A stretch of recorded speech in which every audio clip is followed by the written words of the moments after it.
লিল্লাহে তাকবীর।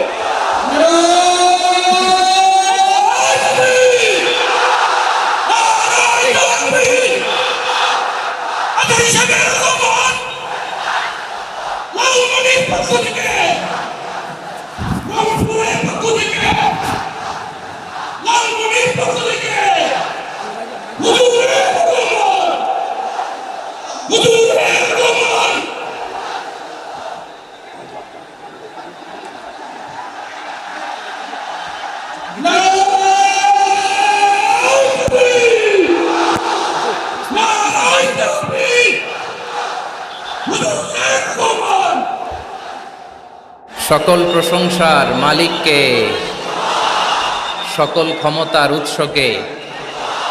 কেউ যেটা পারে না পারে কে, কেউ যেটা দেখে না দেখে কে, কেউ যেটা দেয় না দেয় কে। সে আল্লাহ রাব্বুল ইজ্জা ওয়াল জালালের দরবারে আমরা শুকর গুজার হচ্ছি। আমরা সবাই আওয়াজ করে পড়ে নিচ্ছি কালিমাতুশ শুকর, আলহামদুলিল্লাহ। গলা ছেড়ে দিয়ে আওয়াজ করে, প্রিয় লালমনিরহাটের ভাইয়ের আওয়াজ করে সবাই পড়ুন, রব্বানা লাকাল হামদ হামদান কাসীরান তাইয়্যিবান মুবারাকান ফীহি ইয়া রাব্বি লাকাল হামদু কামা ইয়ানবাগি লিজালালি ওয়াজহিকা ওয়া আযীমি সুলতানিকা। লাকাল হামদু বিল ঈমান, লাকাল হামদু বিল ইসলাম, লাকাল হামদু বিল কুরআন।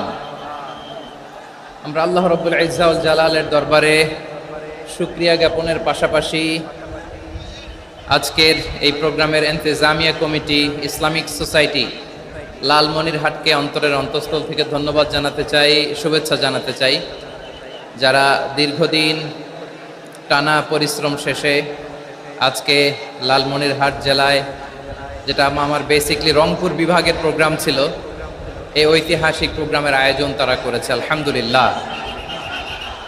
আজকের প্রোগ্রামে সম্মানিত সভাপতি, প্রধান অতিথি, বিশেষ অতিথি, মঞ্চে উপবিষ্ট আপনাদের অত্র এলাকার মা ও মাটির সন্তানেরা, নেতৃবৃন্দ, কমিউনিটি লিডার্স, লালমনিরহাট জেলার সম্মানিত ব্যবসায়ী ভাইয়েরা, চাকরিজীবী ভাইয়েরা,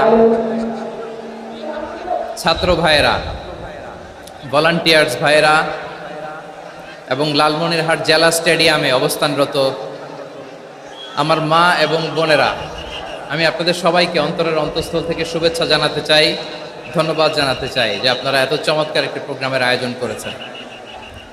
প্রিয় ভাইয়েরা, আপনারা জানেন যে আমি প্রতি বিভাগে একবার করে সফর করছি। তো সেই সুবাদে রংপুর বিভাগের প্রোগ্রামটা আমি লালমনিরহাটে দিয়েছি এবং আমি আশ্বস্ত হয়েছিলাম যে লালমনিরহাটের প্রোগ্রাম খুবই গুছালো হবে, সুষ্ঠু হবে, শান্ত হবে। সেটার নমুনা আলামত আমি দেখতে পাচ্ছি, আলহামদুলিল্লাহ। সবাই খুবই সুশৃঙ্খল, লক্ষ লক্ষ তাওহীদি জনতা, পেছনে অনেকে জায়গা পায় নাই কিন্তু কোনো আওয়াজ নাই, সবাই দাঁড়িয়ে আছে। এলইডি স্ক্রিন আছে, আপনারা স্ক্রিনে দেখতে পাচ্ছেন, আলহামদুলিল্লাহ। আমি সবাইকে দেখতে পাচ্ছি, মাশাআল্লাহ মাশাআল্লাহ। শান্ত হয়ে আপনারা বসুন, অল্প কিছু সময় কথা বলার সুযোগ আমি পাবো। যেহেতু আমি হেলিকপ্টারে করে এসেছি, হেলিকপ্টারগুলোর আবার একটা পলিসি আছে, সানসেটের আগে, সূর্য ডোবার আগে তাদেরকে এয়ারপোর্টে আবার ল্যান্ড করতে হয়। তো এখানে 3:30টার মধ্যে আমাকে উঠে যেতে হবে। আমি যদি বারবার আপনাদেরকে থামাতে থাকি, শান্ত হতে বলি এবং এগুলোতেই যদি আমরা সময় নষ্ট করে ফেলি, তাহলে এই যে বিশাল মহাসমাবেশ, বিশাল আয়োজন, যেখানে 2-4টা আমি বার্তা দিতে চাই, এগুলো ব্যাহত হবে। লালমনিরহাটের ছেলেরা খুব ভদ্র, শান্তশিষ্ট। আসার পর থেকে আমাকে রিসিভ করা থেকে শুরু করে, স্টেজে আনা থেকে শুরু করে, এবং আলহামদুলিল্লাহ তরুণ জেনজি শ্রোতাদেরকে আমি দেখতে পাচ্ছি, তারা খুবই কোঅপারেটিভ। সহযোগিতা করার, কোঅপারেট করার, অ্যাসিস্ট করার মানসিকতা আমার ভাইদের আছে, আলহামদুলিল্লাহ আলহামদুলিল্লাহ। আমি চাইবো আমরা একটু নীরব, নিস্তব্ধ পরিবেশ তৈরি করার একটু চেষ্টা করব। প্রচণ্ড রোদ, আপনাদের যেমন কষ্ট হচ্ছে আমারও কষ্ট হচ্ছে। ওনারা বলেছিল স্টেজকে সরাবে, উপরে পর্দা দিবে। আমি বললাম দরকার নাই, যে যেই পরিস্থিতিতে আছি আমরা বসি, শান্ত হইতে হবে। এখানে আমি শান্ত হইতে বলবো, ভলান্টিয়ার্সরা মাইক নিয়ে শান্ত হইতে বলবে, আমাদের সম্মানিত উপস্থাপক উনি শান্ত হইতে বলবে। এগুলোর অপেক্ষায় না থেকে নিজ দায়িত্বে আমরা সবাই শান্ত থাকি, যাতে লালমনিরহাটের এই প্রোগ্রাম একটা ইতিহাস হয়ে থাকে বাংলাদেশে, ঠিক কিনা বলেন? যখন আমি সময় দিব, শাউট করতে বলবো, নয়েজ করতে বলবো, তখন নয়েজ করতে হবে আওয়াজ করে। আর যখন কথা বলবো তখন একেবারে চুপ থাকতে হবে, একেবারে চুপ। মাশাআল্লাহ, হ্যাঁ ঠিক আছে, একেবারে চুপচাপ থাকতে হবে। ধুলা উড়ানো যাবে না, সামনে আগানো যাবে না। নিজের সুবিধা নিরাপত্তা বুঝতে হবে। এটা কোনো রাজনৈতিক সমাবেশ না, এখানে লাফালাফি, চিৎকার চেঁচামেচি, হাত দেখানোর দরকার নেই। হাত দেখানোর পর্ব শেষ। এখানেও ঠান্ডা হয়ে গেছে, মাশাআল্লাহ। হ্যাঁ মাশাআল্লাহ, আমাদের ভলান্টিয়ার্স ভাইরা, আমাদের স্বেচ্ছাসেবক ভাইরা, আইন শৃঙ্খলা রক্ষাকারী ভাইরা অনেক চেষ্টা করতেছে, মাশাআল্লাহ, very good. I am very happy to C this scenario, মাশাআল্লাহ, আলহামদুলিল্লাহ। আমি একটু দেখতে চাই যে রংপুর বিভাগের কে কোন জেলা থেকে আপনারা এসেছেন। কুড়িগ্রাম থেকে কারা এসেছেন দেখি, কুড়িগ্রাম। মাশাআল্লাহ মাশাআল্লাহ। আচ্ছা, গাইবান্ধা জেলার কে আসছেন? গাইবান্ধা, মাশাআল্লাহ। ঠাকুরগাঁও অনেকে আসছেন। দিনাজপুর জেলা থেকে, মাশাআল্লাহ। নীলফামারী, ঠিক আছে, ফি আমানিল্লাহ। পঞ্চগড় অনেক আসছে। রংপুর,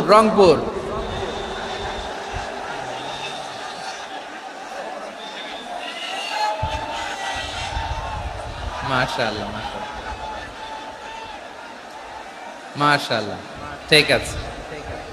লালমনিরহাটের কারা দেখি, লালমনিরহাট।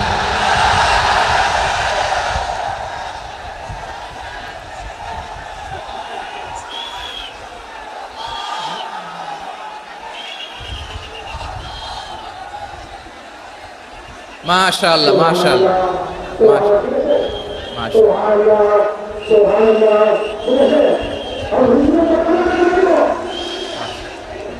ঠিক আছে।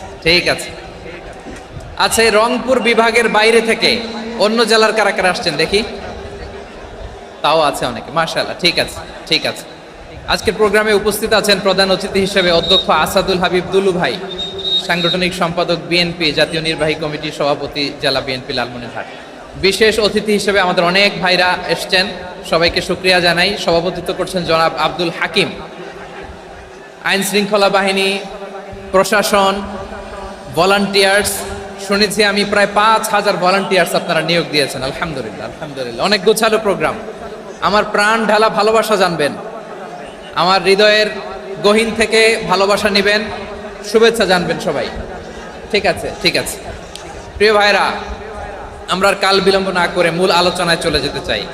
আজকে যে টপিকের উপর আমি কথা বলবো, টপিকটা হচ্ছে peaceful coexistence and communal harmony, শান্তিপূর্ণ সহাবস্থান এবং সাম্প্রদায়িক সম্প্রীতি। আমাদের বাংলাদেশে সাম্প্রদায়িক সম্প্রীতি আছে না নাই? আবহমান কাল থেকে আমরা মুসলিম, হিন্দু, বৌদ্ধ, খ্রিস্টান, পাহাড়ি, নৃগোষ্ঠী মিলেমিশে একাকার, আমরা সবাই মিলে বাংলাদেশ। আওয়াজ করে বলেন ঠিক কিনা? আমাদের পারস্পরিক সম্প্রীতি, ভালোবাসা, সৌহার্দ্যপূর্ণ আচরণ, বোঝাপড়া, এটা বেশ মজবুত। তবে মাঝে মাঝে আমাদের এই সম্প্রীতির ভেতরে অনেকে ফাটল ধরাতে চায়। আমরা যে সুখে আছি, শান্তিতে আছি, এটা অনেকের ভালো লাগে না, ঠিক কিনা বলেন? আমাদের মধ্যে সাম্প্রদায়িক সম্প্রীতি, সৌহার্দ্যপূর্ণ আচরণ, ভালোবাসা, এটা আবহমান কাল ধরে আছে। তার প্রমাণ, আমরা তাফসিরুল মাহফিলের আয়োজন করলে আমাদের হিন্দু ভাইরা ডিস্টার্ব করে না, ঠিক কিনা? এবং আমি যদি বলি হাত তোলেন, হিন্দু ধর্মের কারা কারা এসেছেন, কত শত কত হাজার যে হাত উঠবে, আপনি অবাক হয়ে যাবেন। আমি চাচ্ছি না হাত উঠাতে। খুলনাতে সর্বশেষ যে আমি প্রোগ্রাম করে গেলাম, সেখানে কয়েকশো হিন্দু ভাই আসছে আমাদের আলোচনা শুনতে, আলহামদুলিল্লাহ। অনেক বৌদ্ধরা আসে, অনেক খ্রিস্টানরা আসে। এবার সফরেও অনেক হিন্দু ভাইরা আমার সাথে দেখা করেছে, তারা বলেছে হুজুর আমরা আপনার আলোচনা শুনি। আলহামদুলিল্লাহ বলেন। So it's our responsibility to present our religion to our non-Muslim brothers and sisters. আমাদের অমুসলিম ভাই বোনদের কাছে ইসলামের সৌন্দর্য তুলে ধরা এটা আমাদের দায়িত্ব। We all are the ambassador of Islam. আমরা প্রত্যেকে দায়িত্বশীল, আমরা প্রত্যেকে এক একজন ইসলামের অ্যাম্বাসেডর। আলহামদুলিল্লাহ বলেন। এজন্য এমনভাবে দ্য বিউটি অফ ইসলাম, ইসলামের সৌন্দর্য আমাদেরকে ফুটিয়ে তুলতে হবে যাতে করে নন মুসলিমরা শাহাদা পড়ে কালিমা পড়ে মুসলমান হয়ে যায়। অনেক নন মুসলিম ভাই বোন আমাদের হাতে শাহাদা পড়ে কালিমা পড়ে মুসলমান হয়েছে অনেক। সো আমরা যেন ইসলামের বিউটিটাকে তুলে ধরতে পারি এবং এই যে সম্প্রীতি এটাকে যেন আমরা অটুট রাখতে পারি। আদতে আদতে বাংলাদেশের ইতিহাস বলে আমাদের দেশে কোনো দাঙ্গা নাই, আছে? লালমনিরহাটের ভাইয়ের আওয়াজ করে বলেন, আমাদের দেশে হিন্দু মুসলিম দাঙ্গা আছে? আমরা ভাই ভাই, আওয়াজ করে বলুন তো আমরা কি ভাই ভাই। কিন্তু কিছু দুষ্ট লোক আছে, তারা আমাদের সম্পর্কের মধ্যে ফাটল ধরাতে চায়, ঠিক কিনা বলেন? মাঝে মাঝে ঝগড়া লাগাতে চায়। দেখবেন পত্রপত্রিকায় দেখা যায় বিভিন্ন ধর্মীয় উপাসনালয়গুলোতে হামলা চালানো হয়। এগুলো রাজনৈতিক উদ্দেশ্য প্রণোদিত, এগুলোর সাথে ইসলামের কোনো সম্পর্ক নাই। এজন্য এই দুর্বৃত্তদের ব্যাপারে আমাদের সাবধান থাকতে হবে। আমরা সবসময় যেমনি ঐক্যবদ্ধ, ইউনাইটেড, আমরা যদি এরকম ইউনাইটেড থাকি, এই সমস্ত দুর্বৃত্তদের কালো হাত ভেঙে দিতে আমাদের 1 ঘন্টাও লাগবে না। চিল্লায় বলো ঠিক কি না? আমরা সংঘবদ্ধ থাকবো। এই যে আমাদের পিসফুল কোএক্সিস্টেন্স, শান্তিপূর্ণ সহাবস্থান। হিন্দুরা পূজা করে, যেদিন হিন্দুদের পূজা অনুষ্ঠান আমরা ওই দিন তাফসির মাহফিল করি না, ঠিক কিনা বলেন? যেদিন আমাদের তাফসিরুল কোরআনের প্রোগ্রাম ওই দিন আমাদের হিন্দু ভাইরা ডিস্টার্ব করে না। সুবহানাল্লাহ। হিন্দুদের পূজা অনুষ্ঠানে মাদ্রাসার ছাত্র যে পাহারা দেয়, গোটা বিশ্বে এরকম দৃষ্টান্ত নজির বিরল, ঠিক কিনা বলেন? আইন শৃঙ্খলা বাহিনীর পাশাপাশি মাদ্রাসার ছাত্ররা যে সেখানে পাহারা দেয়, গোটা পৃথিবীতে এই দৃষ্টান্ত আপনি পাবেন। মাদ্রাসার ছাত্ররা তারা তো কোরআনের ধারক, তারা হাদিসের ধারক, তারা কেন মন্দির পাহারা দিবে? এই সম্প্রীতিকে ধরে রাখার জন্য, এই সৌহার্দ্যকে ধরে রাখার জন্য, আমাদের পারস্পরিক ভালোবাসাকে অটুট রাখার জন্য। আওয়াজ করে বলতে হবে ঠিক কিনা? এখন বলেন, আমাদের এই ভালোবাসা অটুট থাক আমরা চাই কি চাই না? আমরা হিন্দু মুসলিম মিলেমিশে শান্তিপূর্ণ সহাবস্থান, সাম্প্রদায়িক সম্প্রীতি, লালমনিরহাটের ভাইয়ের আওয়াজ করে বলুন, এই সাম্প্রদায়িক সম্প্রীতি আমরা চাই কি চাই না? আল্লাহ এই দেশকে তুমি বরকতময় করো, বাংলাদেশকে তুমি শান্তিময় করো। আওয়াজ করে সবাই বলেন আমিন। এই জায়গাটাতে সামান্য একটু আওয়াজ হচ্ছিল, এটাও থেমে গেছে। আলহামদুলিল্লাহ, আলহামদুলিল্লাহ। এখন একেবারে everything is in my control. মাশাআল্লাহ। ঠিক আছে, আমি মূল আলোচনায় যাই। প্রিয় ভাইরা, আমি বলেছিলাম আমার আলোচনার বিষয় হচ্ছে শান্তিপূর্ণ সহাবস্থান, সাম্প্রদায়িক সম্প্রীতি। আমরা দেখব ইসলাম আমাদেরকে কি কি দিক নির্দেশনা দেয়। শান্ত হইতে হবে। খরগোশের কানের মতো কান দুটো আমার দিকে করে রাখেন। আমি এখনো উঠে যাব, হাত নাড়ায় লাভ নাই, আমি উঠে যাব। তাকায় থাকো আর কান খাড়া, আওয়াজ হবে না। হ্যাঁ, মাশাআল্লাহ, মাশাআল্লাহ, ঠিক আছে। আমরা দেখব যে রাসূল সাল্লাল্লাহু আলাইহি ওয়াসাল্লাম এই পিসফুল কোএক্সিস্টেন্সের জন্য আমাদের কি শিখিয়েছেন, কি কি গাইডলাইন দিয়েছেন। আমরা 1, 2, 3, 4 করে এগুলো আপনাদের সাথে শেয়ার করব। আমি আপনাদের খেদমতে সূরাতুল আনআমের 108 নম্বর আয়াত তেলাওয়াত করেছি। এখানে আল্লাহ রাব্বুল ইজ্জা ওয়াল জালাল তিনি ইরশাদ করছেন, ওয়ালা তাসুব্বুল্লাযীনা ইয়াদউনা মিন দুনিল্লাহি ফায়াসুব্বুল্লাহা আদওয়াম বিগাইরি ইলম কাযালিকা যায়্যান্না লিকুল্লি উম্মাতিন আমালাহুম সুম্মা ইলা রাব্বিহিম মারজিউহুম ফায়ুনাব্বিউহুম বিমা কানু ইয়ামালুন। রব্বুল আলামিন বলেন, গোলাম ও আমার ইমানদার বান্দারা শোনো শোনো, ও আমার বিশ্বাসী বান্দারা শোনো শোনো, লা তাসুব্বুল্লাযীনা ইয়াদউনা মিন দুনিল্লাহ ফায়াসুব্বুল্লাহা আদওয়াম বিগাইরি ইলম। ও আমার বিশ্বাসী বান্দারা, যারা আল্লাহকে ব্যতি রেখে আল্লাহকে বাদ দিয়ে অন্য উপাস্যকে ডাকে, দেবীর পূজা করে, দেবতাদের পূজা করে, তোমরা খবরদার তাদের গালি দিও না। আওয়াজ করে বলেন, কি দিও না? আল্লাহ বলেন, ও বিশ্বাসীরা শোনো, যারা আল্লাহকে বেছে রেখে দেবীর পূজা করে, অন্য উপাস্যের পূজা করে, তাদেরকে ডাকে, ওই দেবতাদেরকে তোমরা গালি দিও না। যদি ওই দেবতাদেরকে গালি দাও, তাহলে ভুলবশত, শত্রুতাবশত তারা তোমাদের রব আল্লাহকে গালি দেবে। ঠিক কি না? তোমরা যদি তাদের দেবতাদের গালি দাও, ওরা রেগে তোমার আল্লাহরে গালি দিবে, তাহলে আল্লাহরে গালি খাওয়ানোর কারণ হয়ে গেলাম আমি। ঠিক কি না বলেন?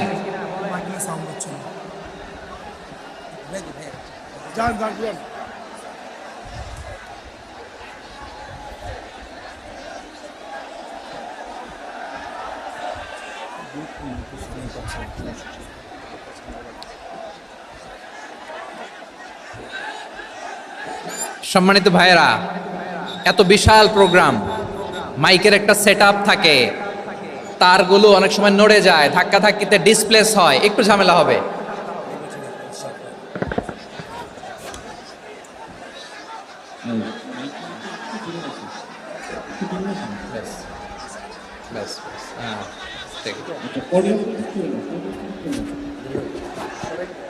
ঠিক আছে, একটু একটু সমস্যা হবে মাঝে মাঝে। আপনারা শান্ত থাকলে, শান্ত থাকতে হবে। এইভাবে সাউন্ড নাই, এই নাই, এই বলতে বলতে আমার সময়ও নাই, উঠে যেতে হবে। এগুলো বোকামি। এই বিভাগীয় প্রোগ্রামগুলোতে যাই, চিৎকার চেঁচামেচি করে তোমরা আসো, সময় শেষ, আমাকে উঠে যেতে হয়। আমরা তো বঞ্চিত হলাম। গুরুত্বপূর্ণ অনেক কথা শোনাবো তোমাদের, অনেক। প্রিয় ভাইরা, আপনারা শান্ত হয়ে বসুন, শান্ত হয়ে। রব্বুল আলামিন বলেন, খবরদার বিশ্বাসীরা, আল্লাহ ছাড়া যারা অন্যান্য উপাস্যদেরকে ডাকে, দেবতাদেরকে ডাকে, তাদেরকে তোমরা গালি দিও না। ওই সমস্ত দেবতাদেরকে যদি তোমরা গালি দাও, তাহলে তারা আল্লাহকে গালি দিবে। ঠিক কিনা বলেন? আমরা দেবতাদের গালি দিলে ওরা আল্লাহকে গালি দিবে। রব্বুল আলামিন বলেন, খবরদার দেবতাদেরকে গালি দিও না, তাহলে ওরা তোমার রব আল্লাহরে গালি দেবে।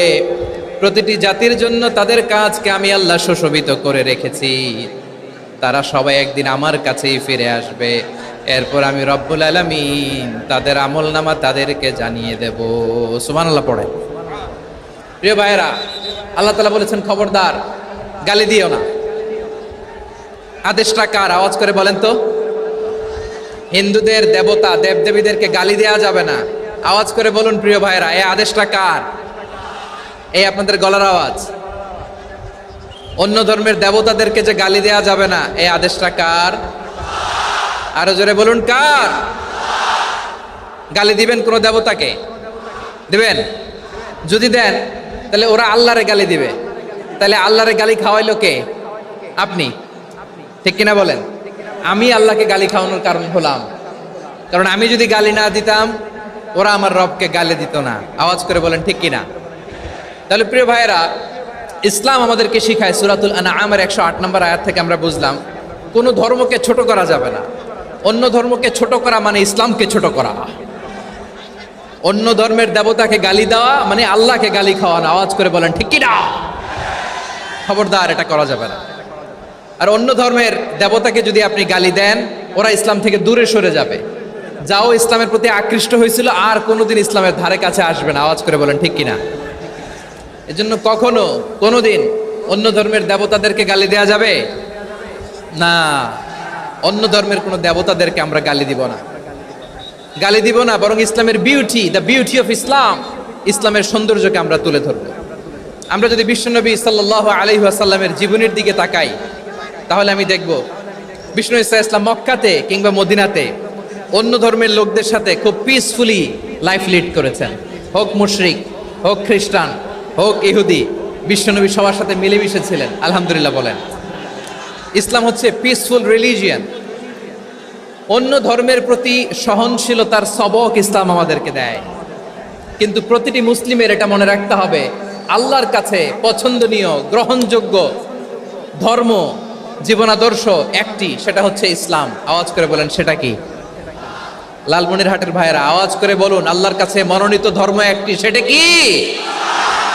এজন্য রব্বুল আলামিন বলেন, ইন্নাদ-দীনা ইনদাল্লাহিল ইসলাম, আল্লাহর কাছে মনোনীত গ্রহণযোগ্য অ্যাকসেপ্টেড ধর্ম মতাদর্শ একটা, সেটা হলো ইসলাম। ইসলাম ছাড়া অন্য কোনো ধর্ম যদি কেউ তালাশ করে, তার ওই ধর্ম আল্লাহ গ্রহণ করবে না। ওমাই ইয়াবতাগি গায়রাল ইসলামি দীনান ফালাই ইউকবালা মিন ওয়া হুয়া ফিল আখিরাতি মিনাল খাসিরিন।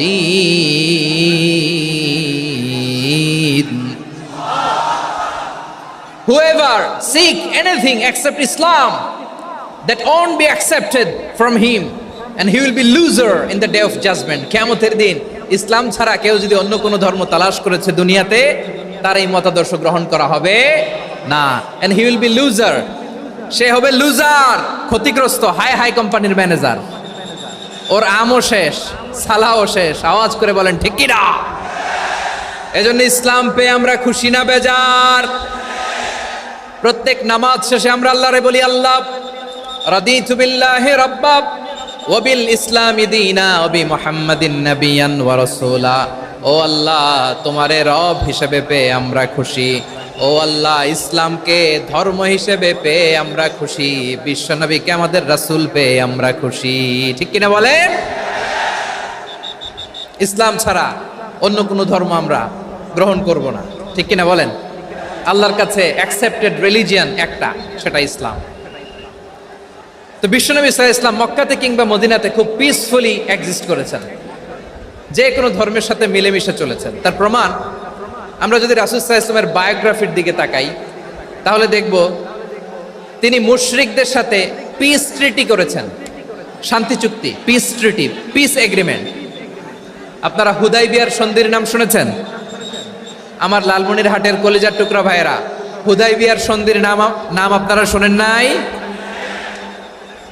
6ষ্ঠ হিজরিতে বিষ্ণু ঈসা ইসলাম মুশরিকদের সাথে এই ট্রিটি করেছেন, চুক্তি। কাদের সাথে?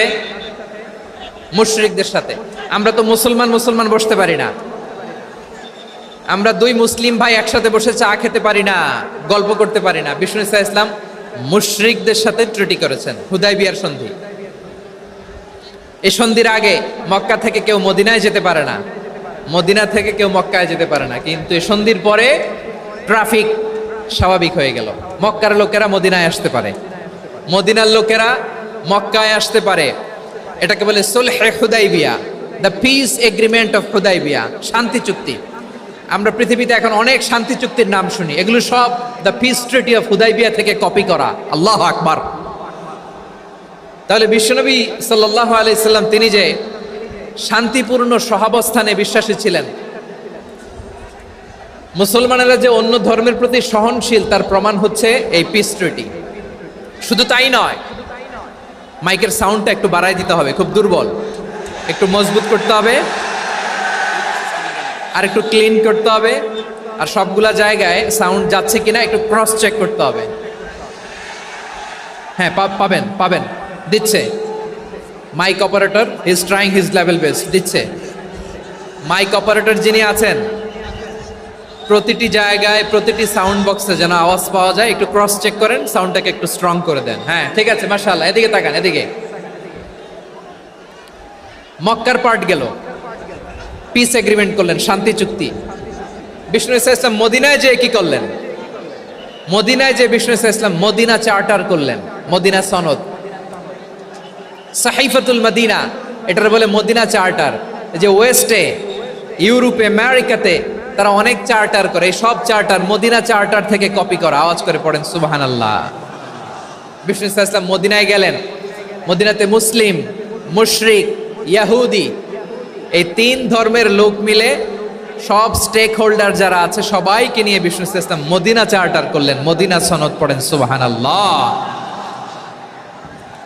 শুধু তাই নয়, মক্কাতে বিশ্বনবী পিস এগ্রিমেন্ট করলেন, শান্তি চুক্তি মুশরিকদের সাথে।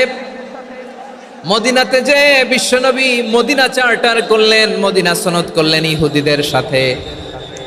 আবার মদিনাতে বিশ্বনবী ইহুদিদের সাথে পিস ডায়ালগ করলেন, ইন্টারফেথ ডায়ালগ করলেন, আন্তধর্মীয় সংলাপ করলেন, যেই সংলাপের মূল ভিত্তি ছিল তাওহীদ। মূল ভিত্তি ছিল কি? তাওহীদ। বিশ্বনবী ইহুদিদেরকে ডাকলেন, আহ্বান করলেন, কুল ইয়া আহলাল কিতাবি তাআলাউ ইলা কালিমাতিন সাওয়াইন বাইনানা ওয়া বাইনাকুম আল্লা না'বুদা ইল্লাল্লাহ ওয়া লা নুশরিকা বিহি শাইআন ওয়া লা ইয়াত্তাখিযা বা'দুনা বা'দান আরবাবাম মিন দুনিল্লাহ فإن تولوا فقولوا اشهدوا بأننا مسلمون সুবহানাল্লাহ পড়েন। বিশ্বনবী মদিনার ইহুদিদের ডেকে বললেন, ও ইহুদিরা শোনো শোনো, আসো এমন একটা আদর্শের প্রশ্নে আমরা একত্রিত হই যে আদর্শের প্রচার তোমাদের নবীরাও করেছে, আমিও করি। যে আদর্শের কথা তোমাদের পবিত্র ধর্মগ্রন্থগুলোতে আছে, আমার কোরআনেও আছে, সেটা হলো তাওহীদ। আমরা এক আল্লাহ ছাড়া কারো ইবাদত করব না, আল্লাহর সাথে কাউরে শরীক করব না, আল্লাহ ছাড়া কাউরে রব মানব না। পড়েন সুবহানাল্লাহ। তাহলে আমার প্রিয় লালমনিরহাটের ভাইরা, মদিনাতে যেয়ে তিনি মদিনা চার্টার করলেন, মদিনা সনদ, পিস ডায়ালগ করলেন, শান্তির সংলাপ, ইন্টারফেথ ডায়ালগ করলেন, আন্তধর্মীয় সংলাপ, যার ভিত্তি ছিল তাওহীদ। সুবহানাল্লাহ পড়েন। তাহলে অন্য ধর্মের প্রতি সব সময় ইসলাম সহনশীল, টলারেন্স। যদি আপনি দেখতে চান ইসলামের নবী বিশ্ব নবীর দিকে তাকান, ঠিক কিনা বলেন? আমরা তো সংখ্যালঘুদের রাইটস প্রোটেক্ট করার জন্য কত আইন বানাই, কত বৈঠক করি, কত সংবাদ সম্মেলন করি।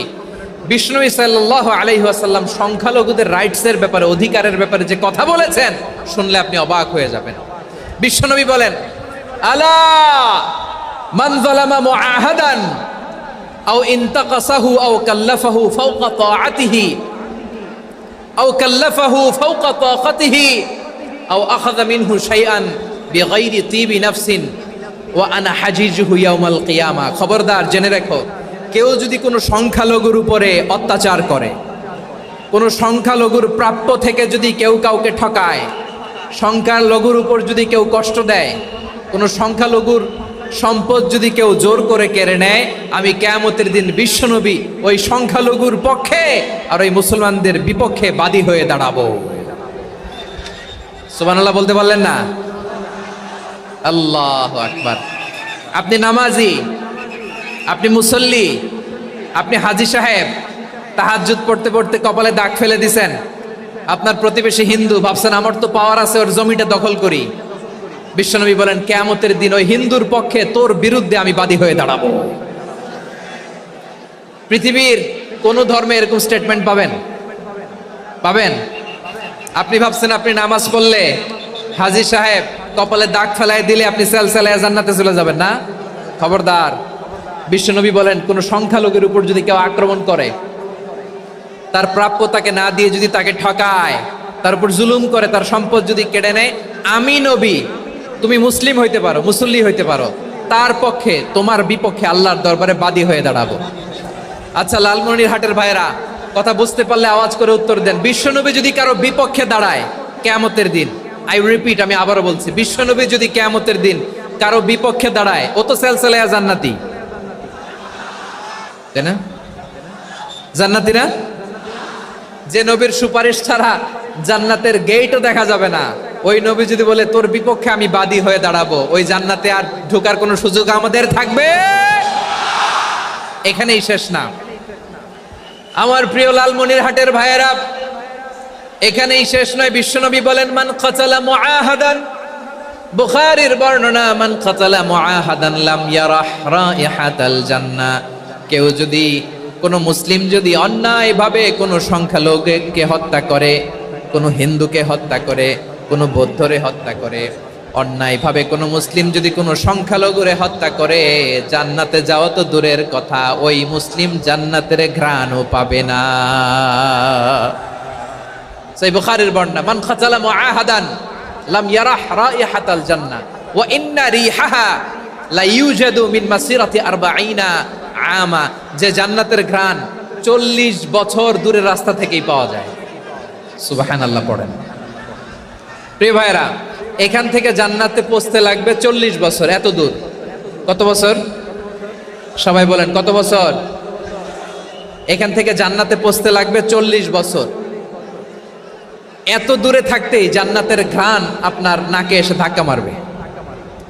বিষ্ণুই বলেন, যে ব্যক্তি কোনো সংখ্যালঘুকে হত্যা করে জান্নাতের ঘ্রাণ তো পাবেই, জান্নাতে তো ঢুকতে পারবেই না, জান্নাতের ঘ্রাণও তার নাকে লাগবে না। পড়েন না আউযুবিল্লাহ। তাহলে সংখ্যালঘুদের ব্যাপারে ইসলামে অধিকার দেয়া আছে না নাই? লালমনিরহাটের ভাইয়ের আওয়াজ করে বলেন, আমার সংখ্যালঘু হিন্দু ভাইদের রাইটস, অধিকার আমাদের ইসলামে প্রোটেক্টেড আছে না নাই? এখানেই শেষ না। বিষ্ণু ইসলাম আপনার অমুসলিম প্রতিবেশীর সাথে ভালো আচরণ করতে বলেছে। আমাদের হয় না, এটা মুসলিম পাড়া, ওটা বৌদ্ধ পাড়া, হয় না? অনেক সময় হয় না, এটা আমাদের মুসলিম পাড়া, ওইটা হিন্দু পাড়া, এরকম আছে না নাই? লালমনিরহাটে নাই না? আছে? হিন্দু যদি আপনার প্রতিবেশী হয় কি করবেন? ওরে কষ্ট দিবেন নাকি? কেন? ও তো হিন্দু, ও তো আমার আল্লাহরে ডাকে না, ওরে কষ্ট দিলে জায়েজ হবে না? খবরদার। বিষ্ণু ইসলাম বলেন, মান কানা ইউমিনু বিল্লাহ ওয়াল ইয়াউমিল আখির ফালিউকরিম জারাহ, যে আল্লাহ বিশ্বাস করে আর আখিরাতে বিশ্বাস করে সেজন্য প্রতিবেশীর সাথে ভালো আচরণ করে। সুবহানাল্লাহ। কলিজা জুড়ায় যায় না আমার নবীর কথাগুলো শুনলে? যে আল্লাহ বিশ্বাস করে, যে আখিরাতে বিশ্বাস করে সেজন্য প্রতিবেশীর সাথে ভালো আচরণ করে। এখানে বলছে মুসলিম প্রতিবেশী বলছে, নামাজি প্রতিবেশী বলছে, আল্লাহওয়ালা প্রতিবেশী বলছে না। প্রতিবেশী আস্তিক হোক নাস্তিক হোক, প্রতিবেশী মুমিন হোক মুশরিক হোক, প্রতিবেশী হইলেই তার সাথে ভালো আচরণের দরকার আছে না নাই? আমার প্রিয় লালমনিরহাটের ভাইয়েরা, বিষ্ণু ইসলাম ওনার ইহুদি প্রতিবেশীদের দেখাশোনা করতেন। আওয়াজ না শোনা যাক, আমারও তো দেখা যায়, আমারও তো দেখা যায়। তাকায় থাকেন, তাকায় থাকলে সওয়াব হবে। কোরআনের কথা যেখান থেকে হয় এদিকে তাকায় থাকলেই বরকত। তাকায় থাকেন। জি জি, মাইক, আমি তো আর মাইক ঠিক করতে আসি না এদিকে, এই মাইক ঠিক করব, ওই মাইক ঠিক করব, ওদিকে পাইলট বলবে হুজুর চলে আসেন।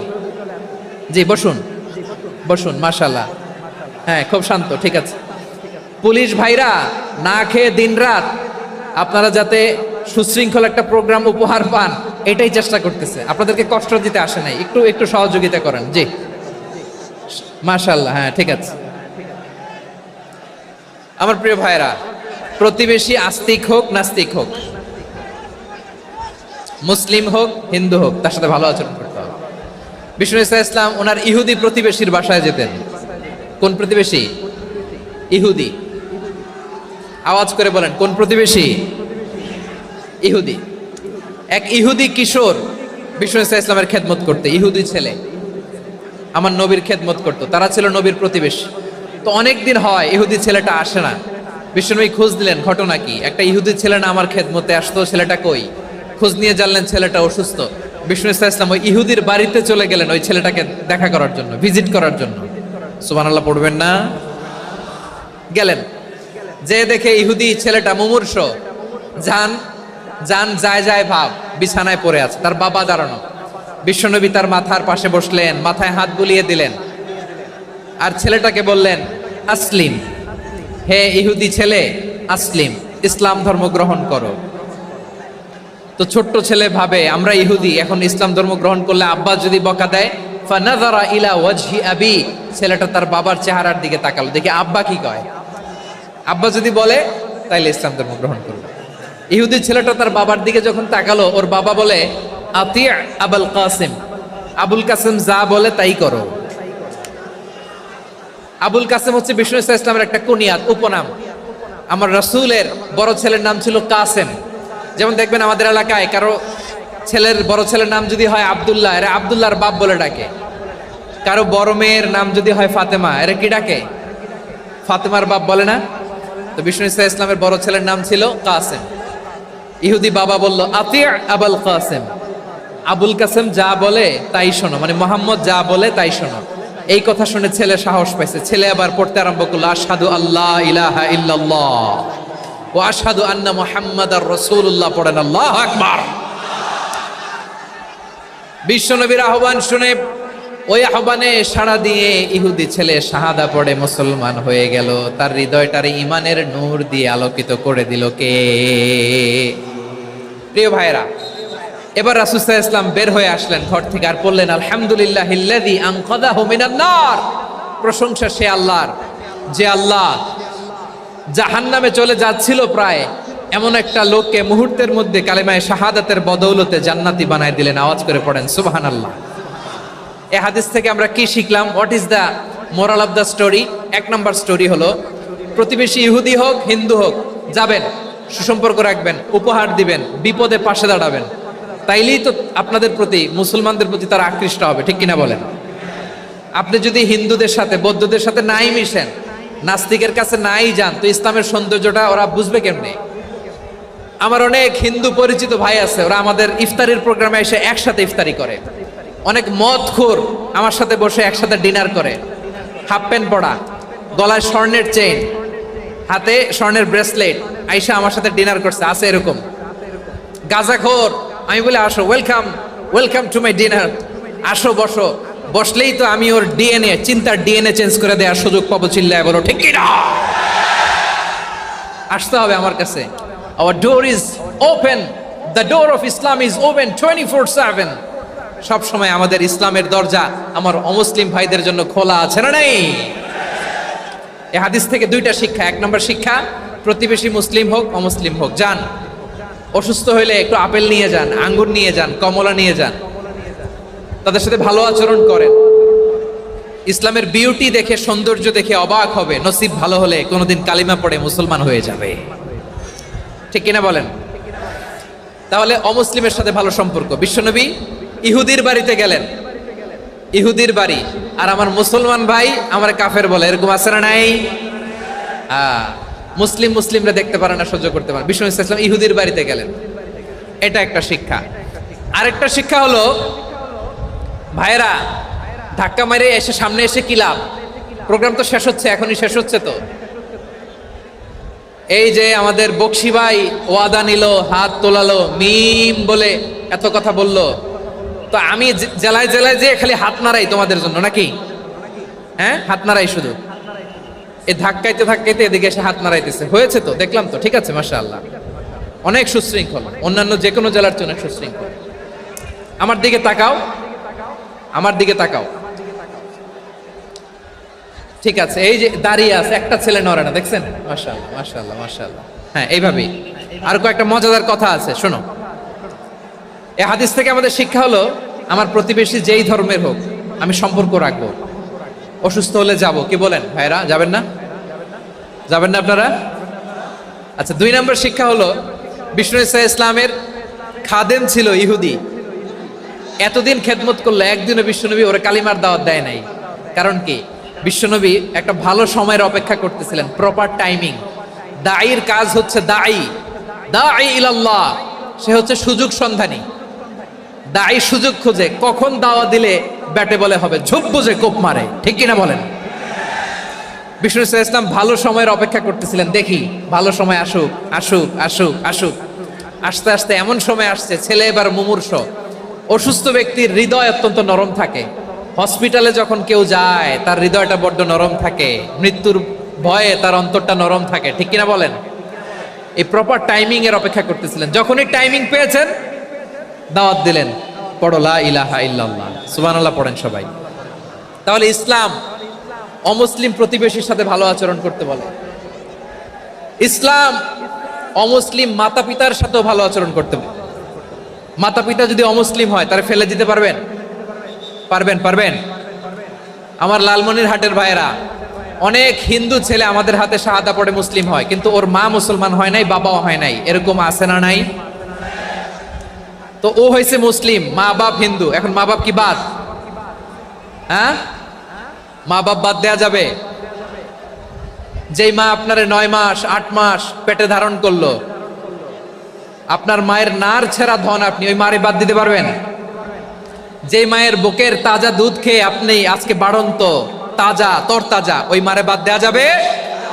মায়ের এক ধারে দুধের দাম, কাটিয়া গায়ের চাম, পাপুষ বানাইলেও ঋণের শোধ হবে না, এমন দরদি ভাবে কেউ হবে না আমার মাহা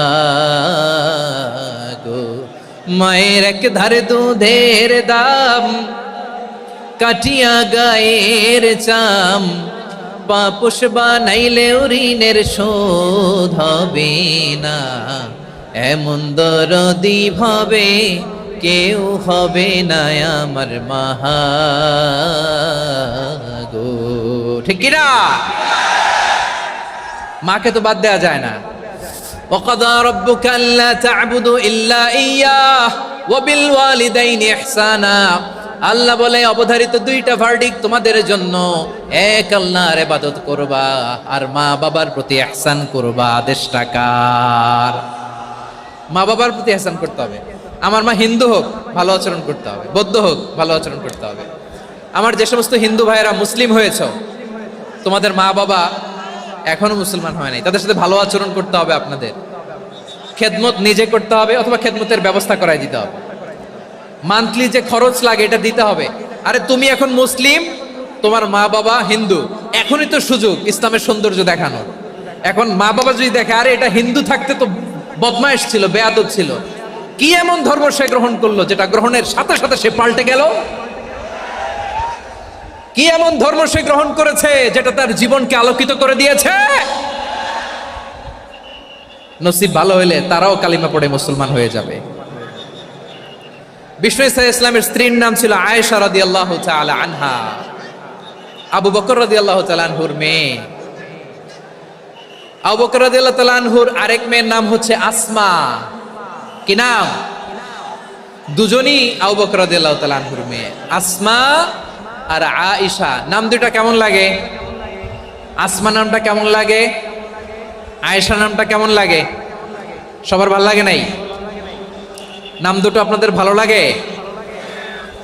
লালমনিরহাটে অনাগত যদি কন্যা সন্তান হয়, যদি মনে চায় আসমা রেখে দিতে পারবেন, যদি মনে চায় আয়েশা রেখে দিয়েন। দেশে বিদেশে এয়ারপোর্টে রাস্তাঘাটে শুধু বলে হুজুর একটা নাম দেন, আমার ছেলের একটা নাম দেন, মেয়ের একটা নাম দেন। তো আমার মনে আছে যশোরের আদ্দিনের মাহফিলে আমি একটা দুইটা নাম দিয়েছিলাম। আজকে লালমনিরহাটের এই প্রোগ্রামে কন্যা সন্তান যদি হয় দুটা নাম দিলাম, আসমা কিংবা আয়েশা। ইনশাআল্লাহ পড়েন। দুজন বোন, এক মায়ের না, বাবা এক মা দুজন।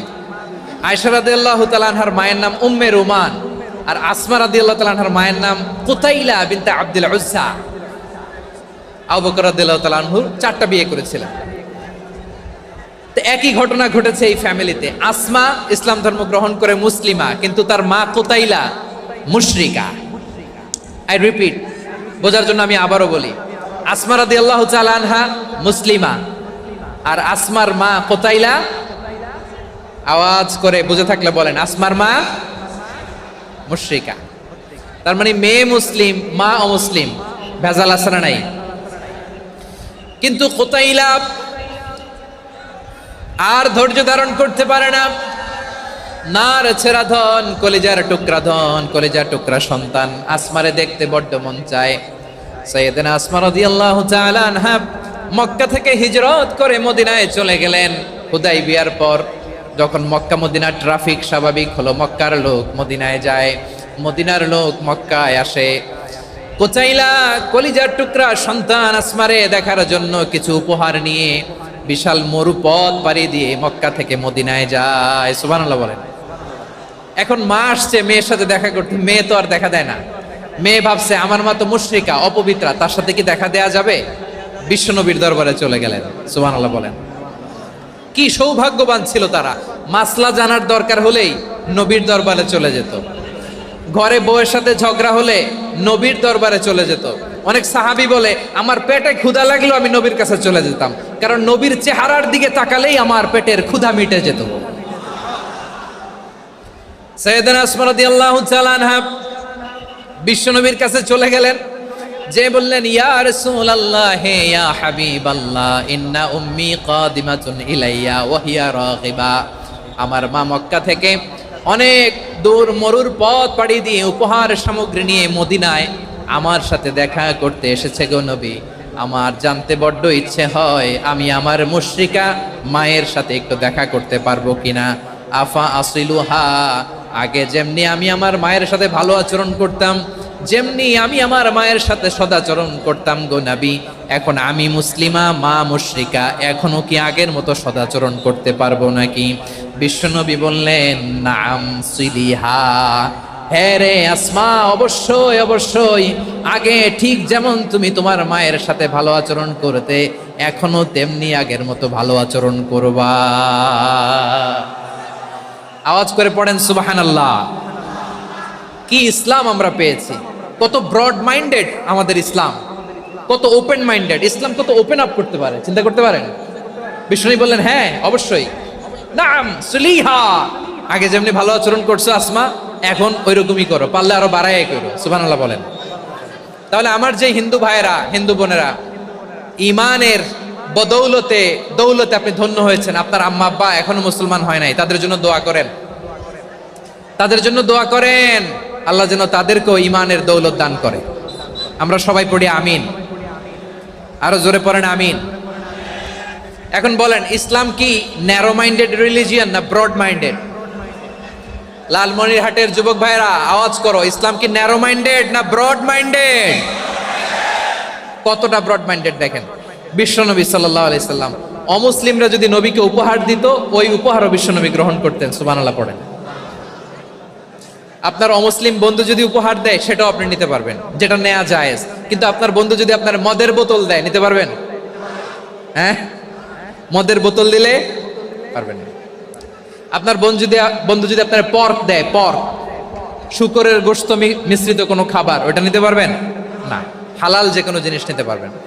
বিশ্বনবী সাল্লাল্লাহু আলাইহি ওয়াসাল্লাম অমুসলিমদের দেয়া হাদিয়া গ্রহণ করতেন। কেমন নবী ছিলেন! আমার নবীরে চিনে নেন, আমার নবীর অ্যাটিটিউড জেনে নেন। বিষ্ণু ইসলাম যখন কোনো জনপদে যেতেন 3টা অপশন নিয়ে যেতেন। প্রিয় ভাইয়ের আওয়াজ করে বলতে হবে, কোন জনপদে গেলে আমার নবীর অপশন থাকতো কয়টা? আমার মতো 3 আঙ্গুল উঁচু করে দেখান আর বলুন, আমার নবী কোন জনপদে গেলে কয়টা অপশন নিয়ে যেতেন? 1 নাম্বার অপশন আসলিম তাসলাম। নতুন এলাকায় গেলে বলতেন আসলিম তাসলাম, ইসলাম ধর্ম গ্রহণ করো, শান্তিতে থাকবা, আমার ভাই হয়ে যাবে, আমরা ভাই ভাই, ইসলাম মানো, আমরা ভাই ভাই। অপশন নাম্বার কত? 1। যদি বলে না ইসলাম মানবো না, ওকে, অপশন নাম্বার 2, মুসলিম হওয়ার দরকার নাই, লা ইকরাহা ফিদ্দিন, ইসলামে কোনো বাড়াবাড়ি নাই। খ্রিস্টান আছো থাকো, বৌদ্ধ আছো থাকো, ইহুদি থাকতে চাও থাকো, কিন্তু আমরা যেহেতু রিজিওনাল সুপার পাওয়ার, আমাদের আন্ডারে থাকো, ট্যাক্স দিয়া থাকো, এটার বলে জিজিয়া। আলেম যারা আছেন বুঝবেন, এটার আরবিতে কি বলে? জিজিয়া। You pay us the tax, we will give you the security. তোমরা ট্যাক্স দিবা, আমরা সিকিউরিটি দিব, আমাদের আওতায় থাকবা, কেউ তোমাদেরকে আক্রমণ করতে পারবে না, আমরা নিরাপত্তা দিব। সুবহানাল্লাহ বলেন। এটা অপশন নাম্বার কত? আচ্ছা, বুঝে থাকলে বলেন 1 নাম্বার অপশন কি ছিল? ইসলাম। ইসলাম মানো, শান্তিতে থাকবা, ভাই ভাই, আমরা ভাই ভাই। অপশন নাম্বার 2, ট্যাক্স দাও, আমরা নিরাপত্তা দিব, মুসলিম হওয়া লাগবে না। এখন 1 নাম্বারও মানে না, 2 নাম্বারও মানে না, মুসলিম হবো না, ভালো, খ্রিস্টান থাকো, ট্যাক্স দাও, আমরা সিকিউরিটি দিব না, এইটাও মানি না। বিষ্ণু বলেন তাহলে তলোয়ার আমাদের আর তোমাদের মাঝে ফয়সালা করবে। মুসলিমও হবো না, ট্যাক্স দিবা, নিরাপত্তা দিব, আমরা সুপার পাওয়ার, আমাদের আন্ডারে থাকবে, এইটাও না। তাহলে তোমাদেরকে তো আমরা বিশ্বাস করতে পারি না, কখন না কখন বিশ্বাসঘাতকতা করো, কার সাথে মিলে হাত মিলাও, তলোয়ার আমাদের মাঝে ফয়সালা করবে। তখন তিনি জেহাদের সশস্ত্র সংগ্রামের ঘোষণা দিতেন। সুবহানাল্লাহ পড়েন। দেখেন, পশ্চিমারা জেহাদকে এইভাবে চিত্রায়িত করে না। ওরা জেহাদ বলতে বুঝায় তলোয়ার, হাত কাটো, গলা কাটো, না, জেহাদ সশস্ত্র সংগ্রাম 3 নম্বরে। অধিকাংশ ক্ষেত্রেই বিশ্বনবীর সুন্দর আচরণ দেখে, আরে আমার নবীর যে নুরানি চেহারা, অনেকে তো কেবল সিরেফ চেহারাটা দেখেই কালিমা পড়ে মুসলমান হয়ে গিয়েছে। যারা মুসলিম হয় নাই তারা তাদের ইসলামেই বলবৎ ছিল, ট্যাক্স দিয়ে ইসলামের আন্ডারে ছিল। যারা এটাও মানে নাই ওইটাও মানে নাই তাদের বিরুদ্ধে জেহাদ। বিষ্ণু ইসলাম সপ্তম হিজরিতে যখন খায়বার বিজয়ের পরে ইসলাম রিজিওনাল সুপার পাওয়ার হিসেবে আত্মপ্রকাশ করলো, বিশ্বনবী চিঠি লিখলেন অন্যান্য সুপার পাওয়ারের কাছে, রাষ্ট্রীয় চিঠি লেখে এক রাষ্ট্রপ্রধান আরেক রাষ্ট্রপ্রধানের কাছে, ঠিক কিনা বলেন? জানেন না আপনারা? এই যে 24-এর ছাত্র নাগরিক অভ্যুত্থানে, এই অভ্যুত্থান যখন শুরু হয় আমি তখন সাউথ আফ্রিকাতে, একটা স্ট্যাটাস দিয়েছিলাম, কোটা নয় গোটা দেশ সংস্কার করা লাগবে। শুধু বাংলাদেশ নয়, সারা বিশ্বের বাংলা ভাষাভাষী লোকেরা এই আন্দোলনের সাথে সমর্থন তারা করেছে, এটাকে সাপোর্ট করেছে, তারা সমর্থন দিয়েছে। আমাদের ইউনাইটেড আরব আমিরাতের বাংলাদেশি ভাইয়েরা তারা সেখানে রাস্তায় নেমে এসেছিল, জানেন? ওইখানে ডেমনস্ট্রেশন করা যায় না, সেখানকার সরকার তাদেরকে যাবজ্জীবন দিয়েছিল। তখন আমাদের এই যে প্রধান উপদেষ্টা ডক্টর মোহাম্মদ ইউনূস সরাসরি G2G বলে, এটারে G2G, government to government, G2G, উনি চিঠি লিখলেন যে তাদেরকে, ইউর হাইনেস, হে সম্মানিত আমির, আপনি আমার এই চিঠির কারণে আমার সম্মানে এই 53 জন বাংলাদেশিকে মাফ করে দেন।